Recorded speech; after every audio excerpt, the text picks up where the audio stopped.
This episode of Where Did the Road Go is brought to you in part by our Patreons. If you want to become a patron, go to wheredidtheroadgo.com. And now our show. Transmission start. Welcome to Where Did the Road Go? Join us as we wander off the path and explore lost history, consciousness, the paranormal, unexplained mysteries, alternative thought, and much more. We are present on the web at wheredidtheroadgo.com. Now here is your host, Soraya. Greetings and welcome to this edition of Where Did the Road Go? This will be the last show, I guess, for 2017. And I have lots of cool stuff for 2018 already planned. It'll be our 5-year anniversary, actually, at the end of January. And the plan is to do a UFO history with Aaron Gullius and Mike Cleland for just the year of 2017, which a lot of stuff happened. So there should be a nice diversity of opinion between them, and we will get to that. I think it'll initially air on the 27th of January, and like I said, that's our 5-year anniversary. So I want to thank everyone listening, everyone who has supported us in any way for getting us this far in. I really didn't know the show was going to last. It was something I wanted to do, but I didn't know if anyone was going to care. So thank you so much, everyone, for your comments, your recommendations, Patreons, everything. And also, if you're getting this on iTunes, a few 5-star ratings on more on iTunes would definitely be helpful, getting the exposure out there if you're so inclined. Yeah. So that's it for right now. We're going to go into this second part of my talk with Laird Scranton, and I hope you enjoy it. All right, and so I'm back here with Laird Scranton, and your new book is called Seeking the Primordial, and we're going to continue on with our conversation here about some of the really deep stuff you have in this book. We left off talking about the flaw in creation, and I'm really interested in the concept of, I've always found the whole Yuga cycle, great year thing really interesting. Whatchamacallit, who wrote The Lost Star? Walter Crittenden, right? Yeah, he was one of the first people I ever talked to. Prior to doing this show, I did it on my music show because I found his book so fascinating. But you're finding that this stuff kind of aligns with some of what he's saying. Well, it certainly aligns with the concept of the Yuga cycle, and it certainly aligns with the concept of precession, but it differs a little bit in causes. Originally, the perspective that Walter was approaching this from was that there was a binary relationship that existed between Sirius and our sun, and that because of that rotation, our sun was drawn closer to and further away from the galactic center, and that electromagnetic effects from the galactic center were responsible for changes in perception of humanity in terms of our ability to perceive the non-material. The Dogen perspective is in the ballpark with that, but it emphasizes some different things. At bottom here, the concept is scrolling energy, and we have parallelism between what happens in the microcosm and what happens in the macrocosm. Now, in the macrocosm, the structure that's responsible for conveying that scrolling energy is called a stellar bubble. And the nearest example we have in our region of the universe of a stellar bubble is a structure called Barnard's Loop. This is a very faint spiraling birthplace of stars that actually centers on Orion's belt, but its light is so faint that we can't see it. If you image it with time-lapse photography, you can image the spiral that centers right there on the belt of Orion. The Dogen refer to this as the chariot of Orion, and when you image it, it gives the impression of the wheel of a chariot that Orion the Hunter is standing in.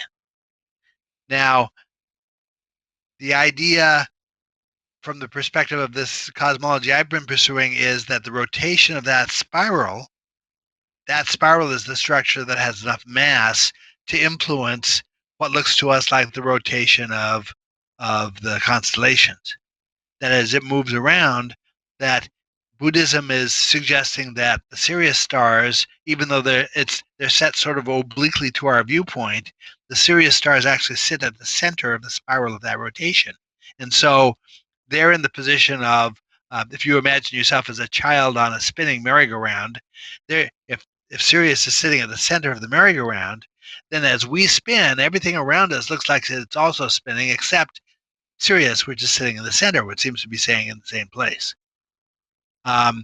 That's the effect that's happening. And the Sirius stars are two stars that don't seem to precess. If precession is the slow apparent rotation of the constellations around the Earth over a very long period of time, it's about a 25,000 year cycle. Now, that half cycle is what's important to the concept of the Yuga in Buddhism.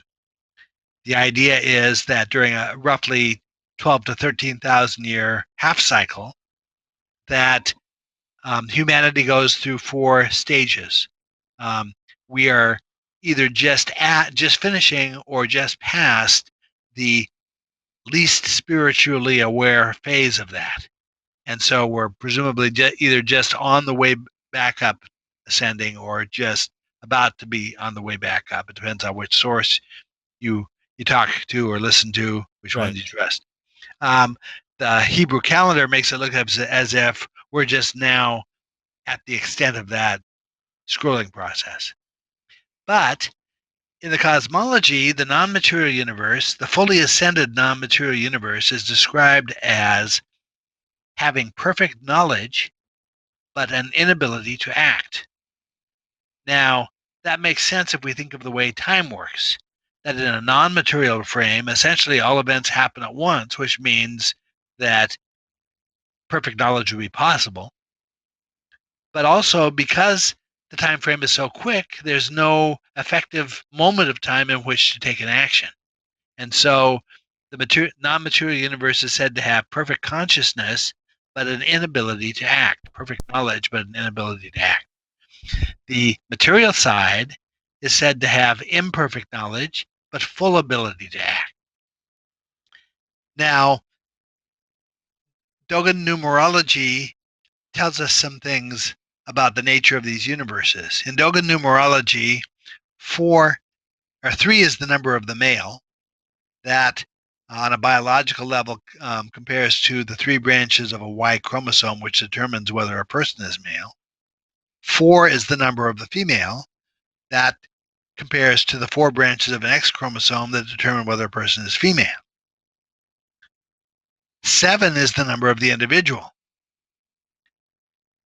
Now, as the cosmology progresses, the Dogen happened to drop the casual statement that 4, okay, there are like I say, the symbolic reversals that occur over time in the cosmology, and so sometimes certain symbols take on the opposite meaning of what they have in other contexts.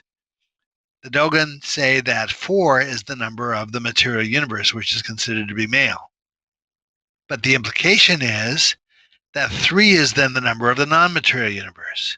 But more importantly, that together 7 is the number of an individual, which implies that the 2 universes together, with their interaction, might constitute an individual. Now, for an individual, for a human, there is a situation that a human can get into where they have perfect consciousness, but an inability to act. This situation is called locked-in syndrome. Back in the last decade, there was a book and then later a movie called The Diving Bell and the Butterfly. It was written by a Frenchman who suffered a stroke at the wheel of a car, had a car accident, and was considered to be brain dead after the accident. But in France, they take a person like that to the home and they care for the person, even though they can't move, they can't communicate, they still are caring for them, and as long as they're alive. Mhm. So all that this guy could do was blink his eyes. He was fully conscious inside his mind, but nobody knew it. Well, over time, he managed fortuitously to convey to one of his caretakers that he was still in there. And that caretaker set up a system for him of being able to blink in response to letters of the alphabet, and in that way be able to convey a word. Eventually, this guy wrote an entire book, one letter at a time, conveying words by blinking. Now, when nobody knows you're in there, it's a horrific state to be in. It's like being buried alive. Yeah. Now, my outlook on the universe is that the non-material universe, which we're about to become, the ascending universe, the one that's becoming less material, that about a third of the way into the process figures out where the trend is headed, realizes that where they're going to end up is in a locked-in state where they have full consciousness but no ability to do anything. But at the same moment that they're in that state, the descending universe is going to be furthest removed from its ability to know that the non-material universe is even there. So the one guy that the non-material universe has to act as a caretaker who might be able to help it communicate is going to be in a position where they have no concept that the non-material is even there. And so the non-material side decides to take action on that. What they do is, because of the way this energy scrolls between the two universes, if you think of it as a difference in pressure, what we do when we have a difference in pressure, like in a submarine or in a spaceship, when the outside is a very different pressure from the inside, we create an airlock. And in that airlock, we essentially equalize the pressure with what it is outside, and then we can move from the airlock into the other domain. Mm-hmm. Well, the same thing happens with the scrolling energy, that over time, if you imagine the scrolling of this energy as representing a great year, at the equinox of that year, the mass on both sides of the coin in the non-material and the material universe should equalize. And at that point, theoretically, it becomes possible to cross over from one to the other. Now, in ancient Egypt, the equinox was represented by the concept of Keper, the dung beetle, who represented the idea of non-material non-existence coming into existence. In Judaism, that same concept is represented by a holiday called Yom Kippur or Yom Kippur, same idea of non-existence coming into existence. At the other equinox, Judaism celebrates a holiday called Passover.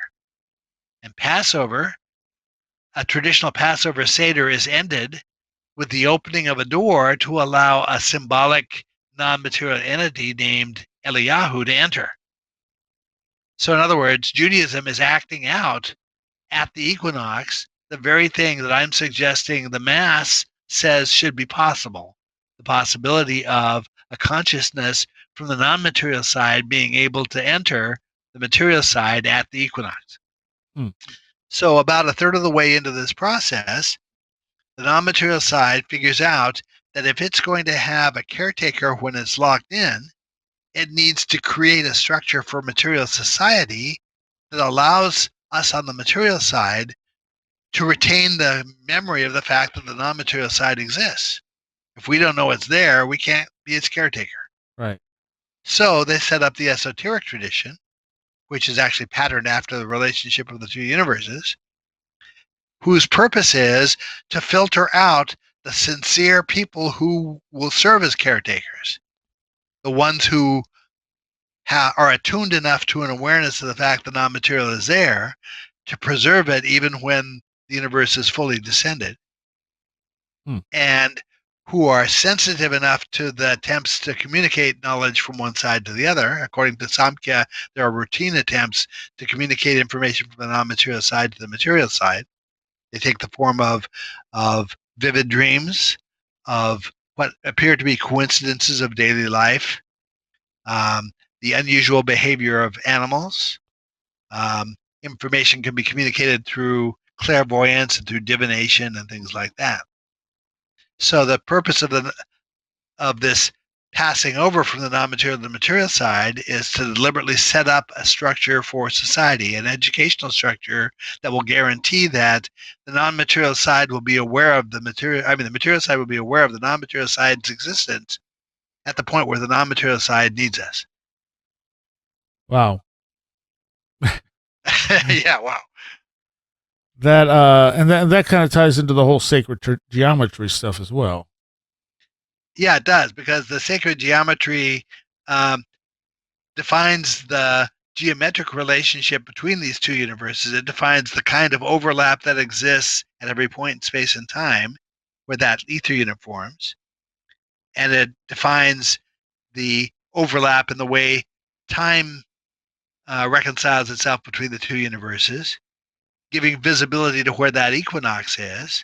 And that provides the parallel to which we have to think about the way this energy scrolls on a macrocosmic level to be able to conceptualize what's going on here. Huh.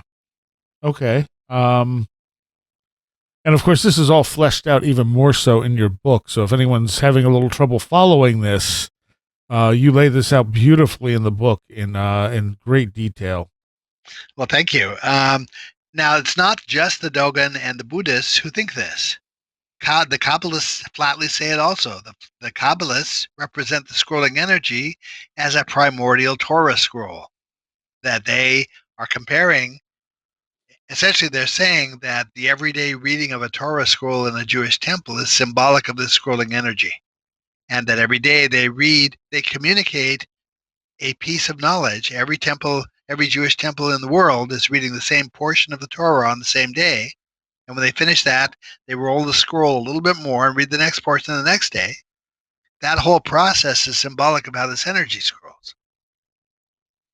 Now, I remember when I was talking to Walter Scranton about all this, I got the impression that he felt that we were more in a relationship with Sirius, where we're kind of rotating around the same gravitational center as Sirius, and that what caused the change in consciousness is the proximity of Sirius to us. I'm not up to date with Walter's latest thinking about this. The last I knew, he was attributing the Yuga effect to the electromagnetism at the center of the galaxy. Okay. Whether that's still his perspective or not, I'm not sure. I think that he's moved away from the idea of a traditional binary star relationship between Sirius and our sun, mainly because we don't have any evidence that gravity can work at that great a distance. It's about, I think, 8 or 12 light years. Right. And that is one of the things actually the electric universe can solve, because electrically connected objects could connect at that distance. They could at a quantum level. Yeah. Right. One of the really interesting things that you have in this book is you're talking about the concept of God and deities, and how these things don't really seem to exist in these ancient traditions. They seem to just be metaphors that later became more literal to people who believed in them. Right. That if you look at, the Dogon Society is dedicated to trying to preserve original forms. Now, where the Dogon are describing scientific concepts and stages of creation, we see the Egyptians using the same words to describe deities. The whole process of evolution of this tradition from the Göbekli Tepe era forward is one of things that were represented through icons and through objects becoming anthropomorphized. First, symbolic concepts were associated with animals. Then those animals became avatars of anthropomorphized deities. The Dogon provide us with ways of conceptualizing, categorizing symbols. One of those is based on the animal kingdom. These are 4-stage metaphors. The one that we're most familiar with probably is water, fire, wind, and earth. Mm-hmm. That if they're talking about earth, they're talking about symbolism that pertains to the uppermost stages of this process. If they're talking about water, they're talking about the beginning stages. Well, the metaphor for the animal kingdom runs insects, fish, 4-legged animals, and birds. Well, we can use that metaphor to interpret the symbolism of the Egyptian gods, that Kheper, who has the head of an insect, represents non-existence coming into existence, which is a very foundational, very beginning stage. And Thoth, who has the head of a bird, represents the concept of the word, which is an ending stage of the symbolism. We can place the symbolism of these Egyptian deities based on that set of metaphors. So yes, that from my perspective, what was originally purely a scientific, non-judgmental scientific view of how things work, and a very accurate one, that over time for different traditions um, took on other representations and eventually came to be deified. The concept of deity for the Dogon, the French anthropologists said that there was one Egyptian mythological character, a character named Amma, who was the only character who rose to the modern definition of what a deity would be, a creator god.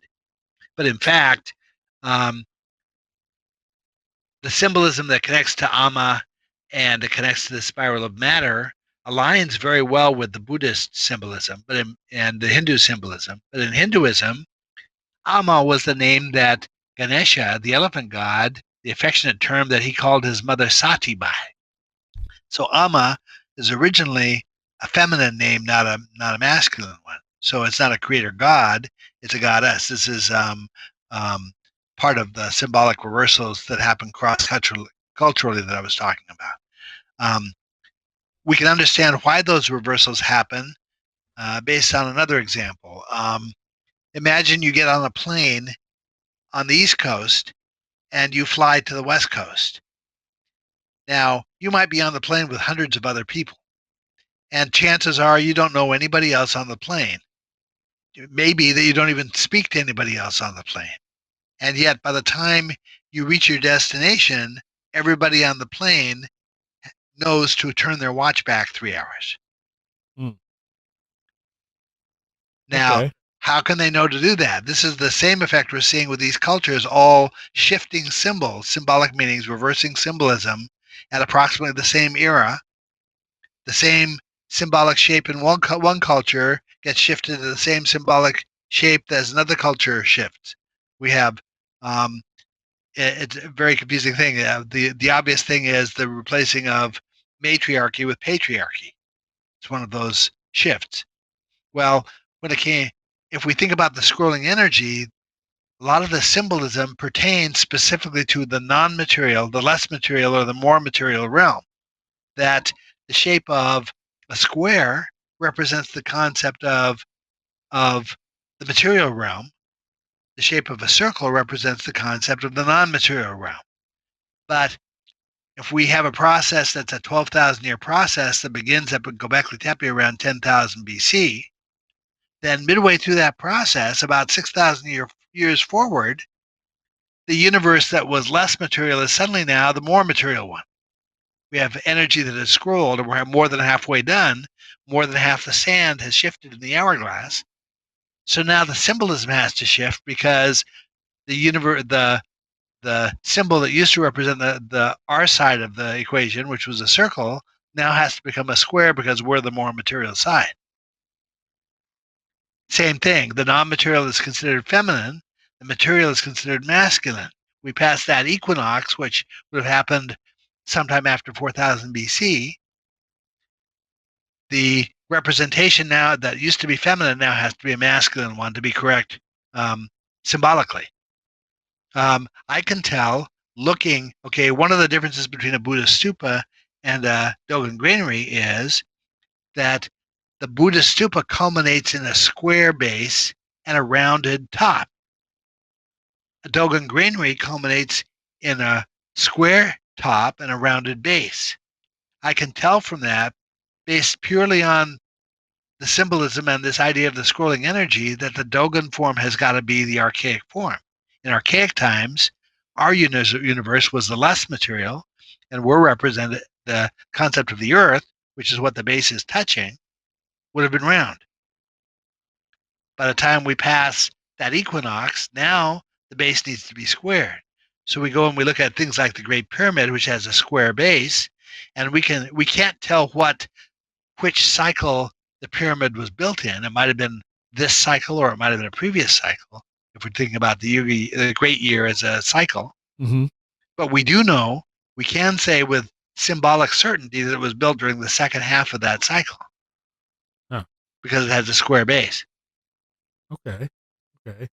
Um, are you familiar at all with the like holographic theory of the universe?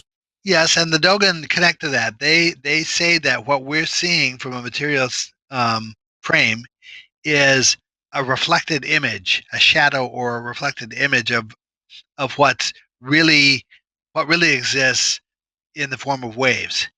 They add that from their perspective, it's a correct reflection of that what exists actually in the form of waves. Now, this isn't hard to understand because it's the same concept that connects to the idea of Wi-Fi.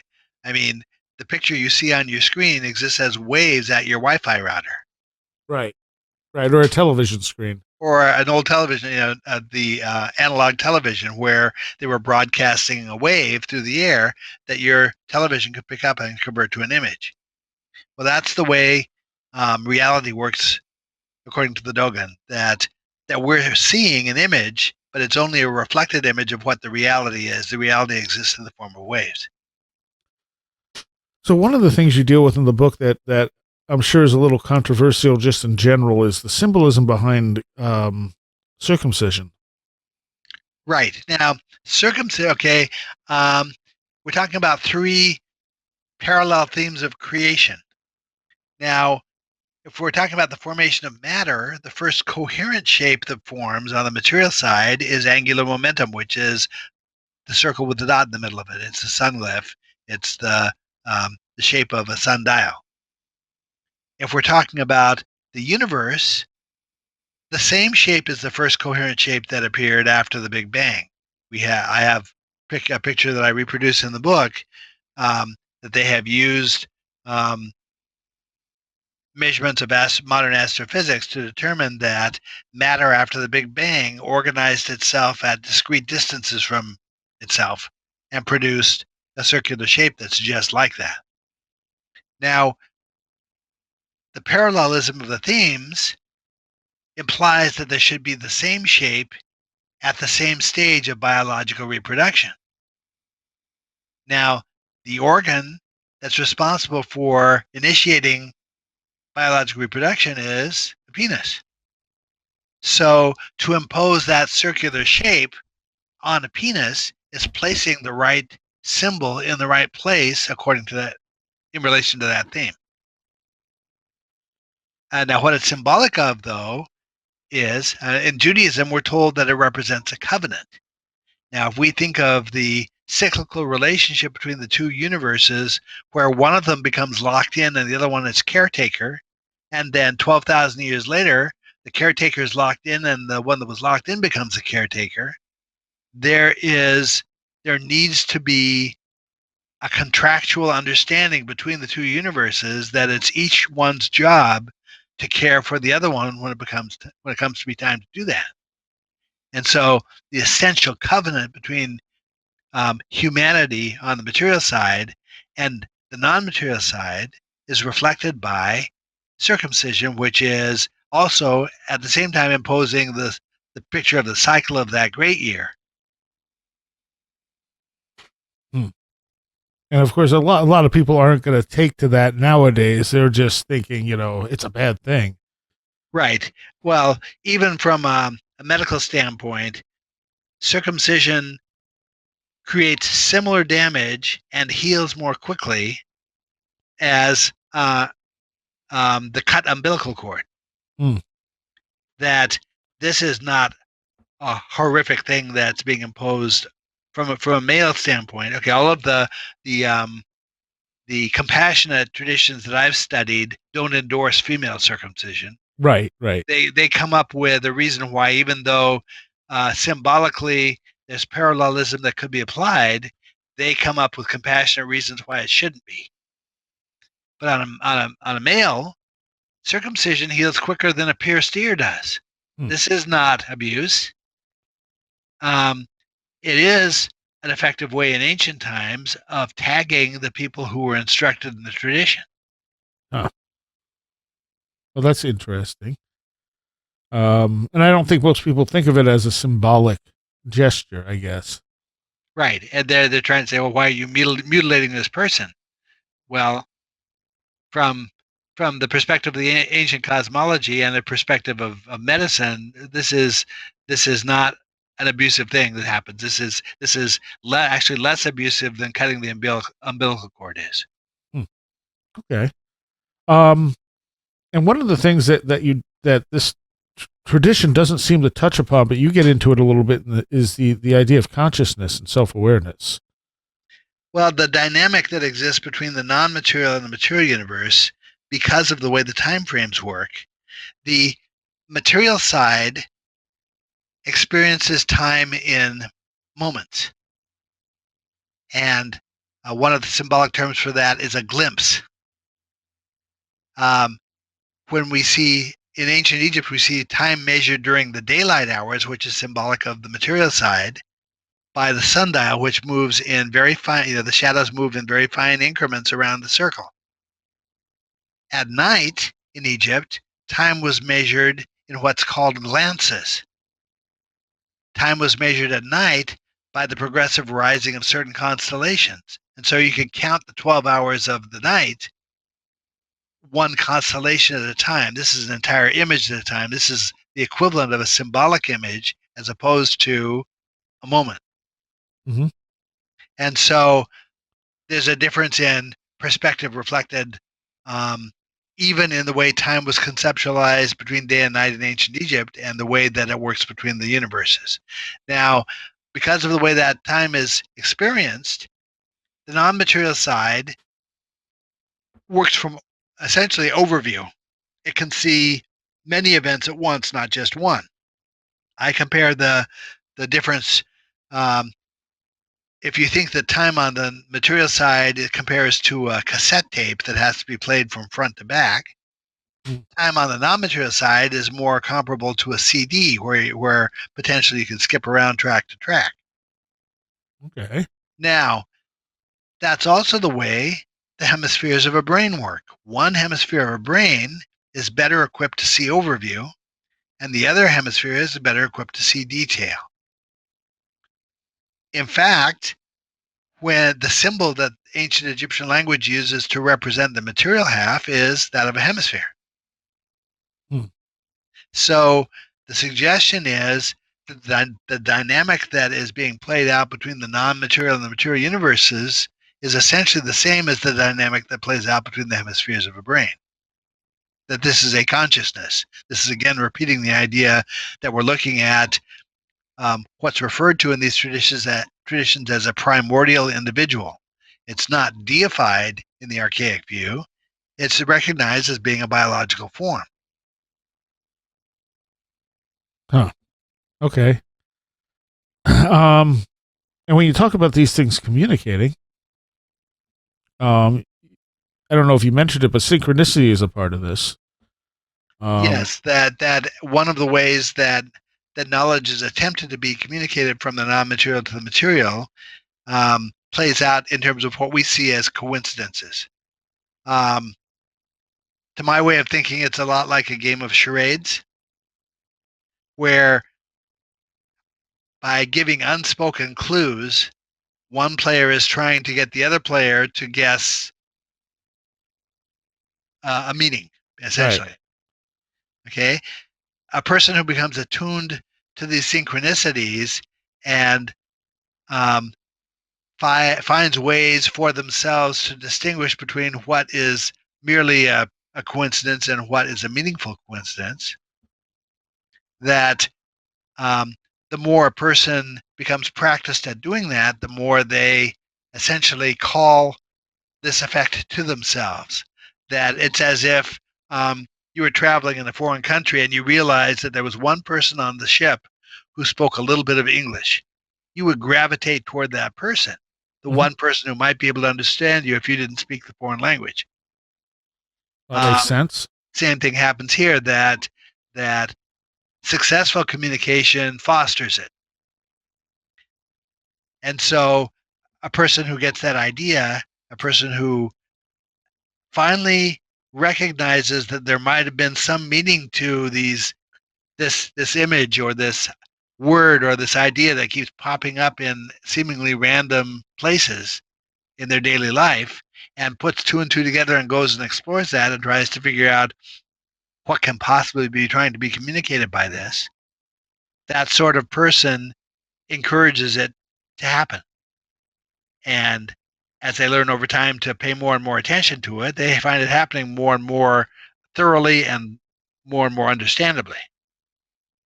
Right. And you find that, I know you've had that experience while you've been studying this, first of all.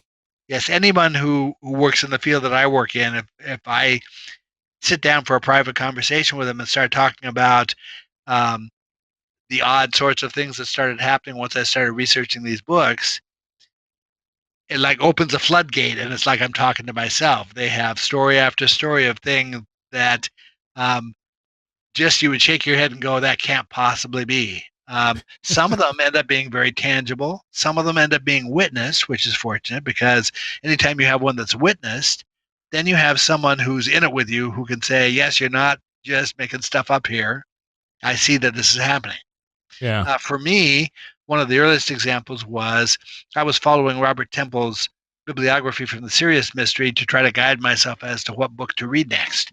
And there was reached a point where the book I wanted to read next was called Ancient Near Eastern Texts Relating to the Old Testament. This is a very thick scholarly book that reproduces the texts of all the Egyptian papyruses and all the various texts that have survived in ancient Egypt that have potential pertinence to the Old Testament.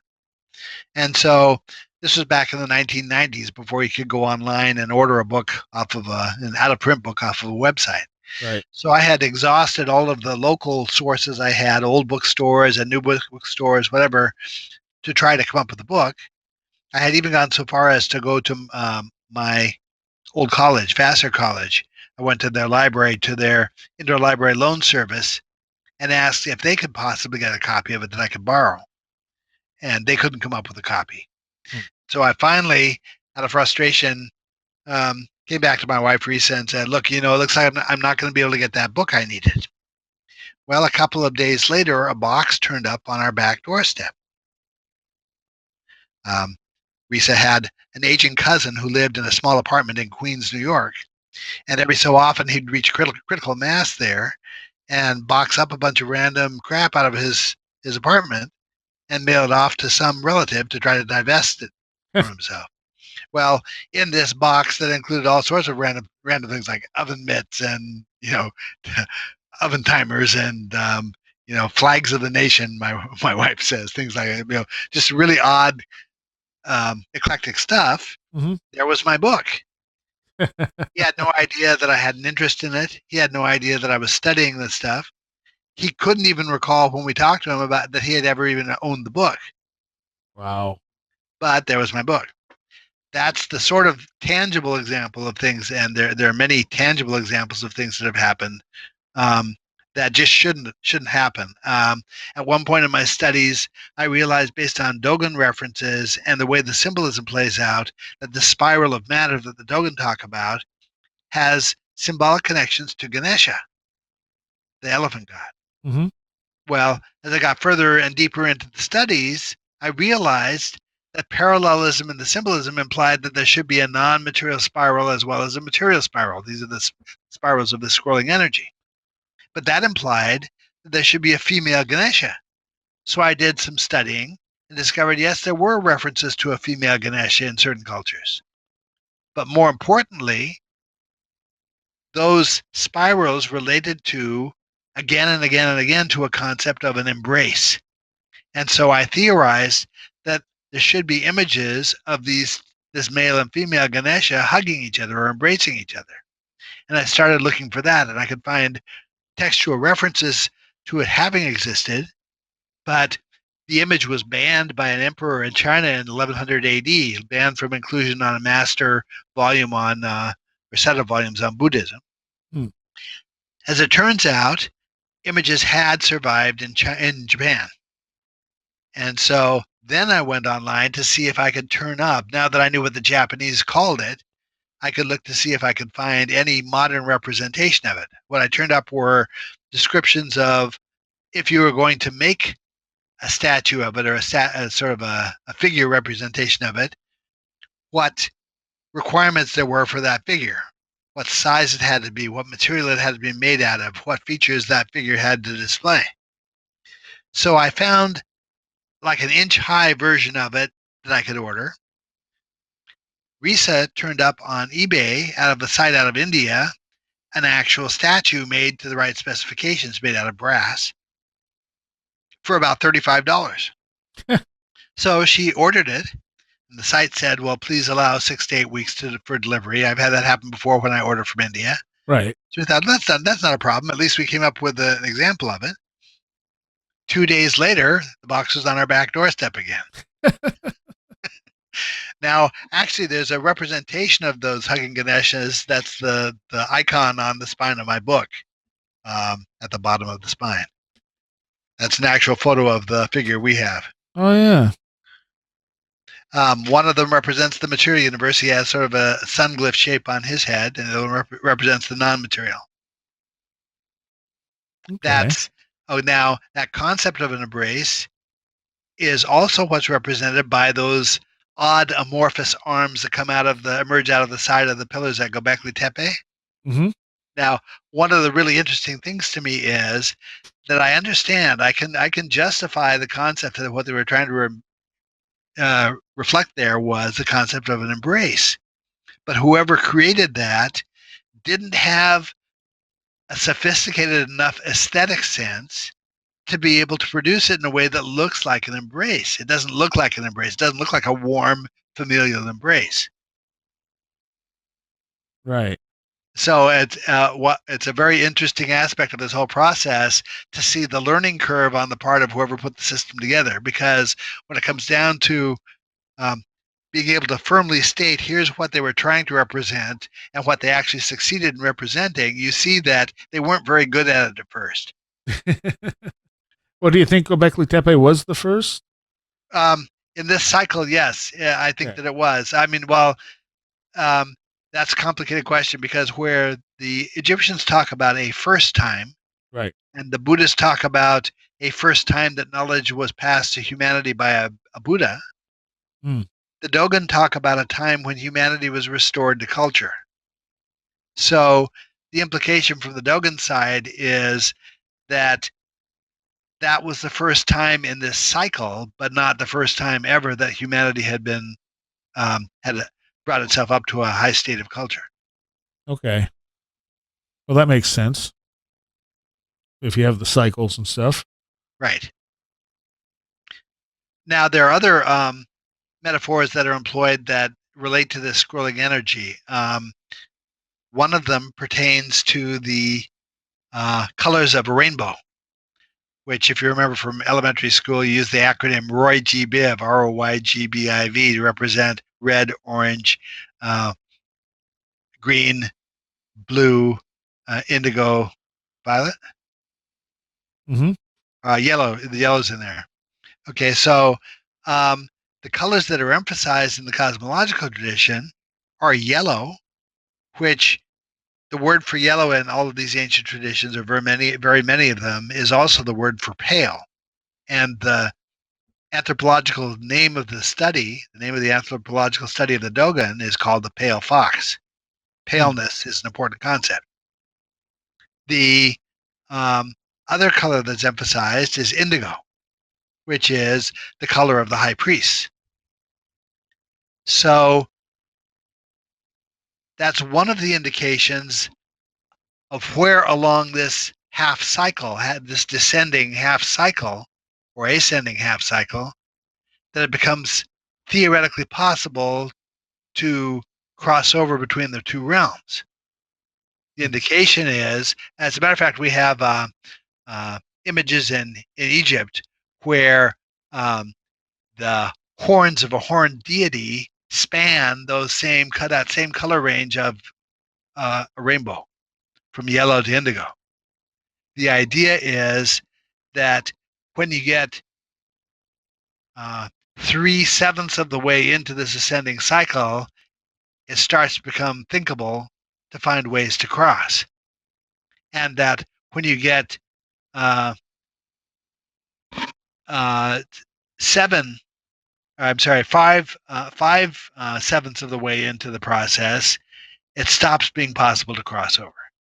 Okay. So that's sort of the time span that we're looking at. Now, when you examine the names of the stages of the Yuga cycle as they're given in these traditions, and examine the phonetics of those names based on Dogon phonetics, because the Dogon are the ones who do the best job of preserving the original meanings of the phonetics, you realize that the name for the era in which Göbekli Tepe would have fallen play out in terms of meanings that pertain to pillars and to animals. And each of the stages plays out in its own way in relation to these phonetics appropriate to the era in which we see certain things happening. The ones that pertain to the Göbekli Tepe era around 4000 or 3200 BC pertain to that era, pertain to concepts of instruction, concepts of schools, and things like that.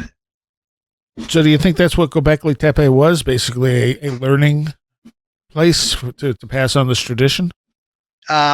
Yes, I think all the indications are that it must have been. That in some cultures, like ancient Egypt, you see over a period of time certain sacred sites being sort of refunctioned.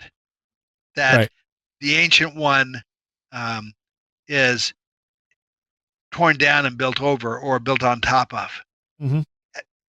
At Göbekli Tepe, you have multiple examples of what's essentially the same stone circle built again and again and again over a period of about 1,000 years. That wasn't a long enough period of time, and we can tell because of the digging up the buried structures, we see that the structure certainly wasn't a broken down structure. This was in perfect shape. Having buried it protected it. So they didn't repurpose this because it had become obsolete. So why are they building recurring instances of what's essentially the same temple structure in the same place? We can tell from ground radar that there are many unexcavated examples of this in the same spot. Mm-hmm. My outlook on that, based on what the Buddhists and the Dogon say, is those were final projects in stonemasonry for classes. Huh. We see this very similar thing happen at on Orkney Island, where it looks as if each class excavated and raised one of the stone pillars in a stone circle. Okay. These look like instructional exercises. In Egypt, you have all the perfect work, all the artistic work that's absolutely letter perfect at the very beginning of the tradition. That, Right. for me, is the shop teacher's example of the wooden bookshelf that he wants the students to build. And then the students build theirs, which never ever even come close to measuring up to the example the teacher gave them to start out with. Hmm. I'm on the subject of synchronicities and such as well. You find anyone who is studying basically the paranormal tends to be led down that synchronistic path, whether it's magic or UFOs or whatever, which makes me think that if what you're saying is accurate, that there's some connection there. It's the same type of communication, just taking different faces. Well, right. I mean, if we have a scientific concept of a non-material universe, then we have a potential explanation for all these quasi mythical effects, quasi scientific effects that we have not been able to pin down scientifically. We have a way of framing those from a scientific perspective that might demonstrate reality for some of them. Yeah. Um. Also, you talk about the H shape that you find all over the place. You also find that at the destroyed city there in South America, which the name of it's escaping me, but you have these giant blocks, these giant H blocks that they don't even know how Right. they built. Right. Yes, you do. That that H shape is also reflected in the body configuration of the dung beetle in Egypt. Now, the way to understand what that shape represents is the the most direct way of understanding it is when I wrote the book Point of Origin, I uncovered a early 1900s article written in a Masonic magazine that explains what the Masons understood that shape to represent. And then from their perspective, it represents the coming together of these two energies of two universes, two energies of different qualities. One characterized as feminine, the other one characterized as masculine. And the H shape um, with a crossbar in the center of it is essentially the representation that's supposed to mean that. We find that at Göbekli Tepe as one of the symbols. It's Right. repeated in a couple of different forms on a couple of different pillars of the ones that we've excavated so far. Um, the the same concept is reflected in the Kanaga symbol of the Dogon. This is the big wooden H-shaped symbol that they carry around during their Sigi festival. Um, you have it in various forms in various cultures. Um, but it's also the essential configuration of that equinox in relation to the two descending and ascending phases of the Yuga cycle. That it's the bar across the middle that's significant. This is why all the religious holidays, so many of the religious holidays, focus on the equinox. Mm. Now, the solstices, if you look at Egyptian language, the symbols used to write the Egyptian words for equinox, we, we understand that the equinoxes, on one level, were seen geometrically by the Egyptians, that each one represents an endpoint for a line. And 2 points define a line, and a line geometrically is the initial structure of existence, the initial indication of existence. A point has it's actually a precursor of existence, but has no existence to itself geometrically. 2 points, you can draw a line, and now you have something that constitutes existence. Hmm. So why do you think they made them so large in South America? Um, there may have been more than just the symbolism going on there. I mean, that's the same form that you see concrete um, forms used on highways and to build buildings with in modern times. Sometimes they're configured in an H shape. These may have just been construction materials that happen to take the form of the shape of an H. Hmm. But if I remember right, they're just kind of like this wall Right, with this giant H on it, which doesn't seem to actually have any purpose of being there, right. And unless it was made as a wall and they threw that in as symbolism as well. or they simply stacked them because they were going to use them and didn't get around to using them. Well, that could be too. All right. Um, it's just it's funny how all this stuff just shows up everywhere. Yeah, all the same stuff and with the same really complicated symbolism attached to it. So, do you think that this is just that our loss of this knowledge is because of this cycle, and not because of some kind of catastrophe that lost it? Um, that yes, over time, it's expected that the knowledge is going to be lost because of the way the descending cycle works. As a matter of fact, there's sort of a macho in Dogon culture about not having a written language. That symbolic language is seen as an inherently safer and better way to retain and preserve this knowledge than writing is. Hmm. And uh, there's almost a ridicule that attends the idea of writing something down because writing it down implies writing it down in the context of a medium, some kind of media, and the media are not going to survive. Media itself is not going to survive, let alone the form of writing. Um, the act of writing it down is seen as absolving the person who writes it down from actually having to master it and understand it. Hmm. A person who is initiated in an oral tradition and is required um, to master mnemonic techniques for remembering this stuff um, is not going to lose it. Is not going to forget how to convey it to the people that they teach generationally. It's seen as a much safer. Also, nobody can steal it. Nobody who shouldn't have it can acquire it. Mm-hmm. Um, And symbolism is very powerful. When my wife and I we had small children, we would go to a county fair, and we were worried about what happens if our toddler child who doesn't know how to read and write yet um, doesn't know their own address or their phone number. What happens if they get separated from us in some way at this fair? And so what we did was we taught them to sing their address and their phone number to the tunes of familiar children's songs in Hmm. response to the question, where do you live or what's your phone number? And any adult friend of ours who has ever heard the songs automatically remembers our address and our phone number. Mnemonics are very powerful. Oh yeah, absolutely. All right. So this book is called Seeking the Primordial. Right. It is available where?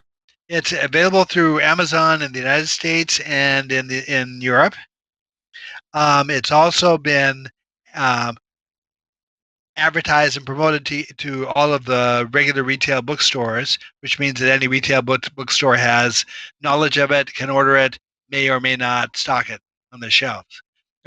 Typically, one or more of my books is on the shelf. You can find them on the shelf at places like Barnes and Noble. I don't have firsthand knowledge whether this book is or not yet.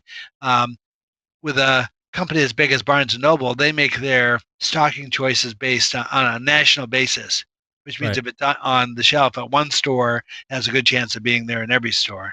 But the worst case is it can be ordered in any bookstore. Okay, and it's available as an ebook as well.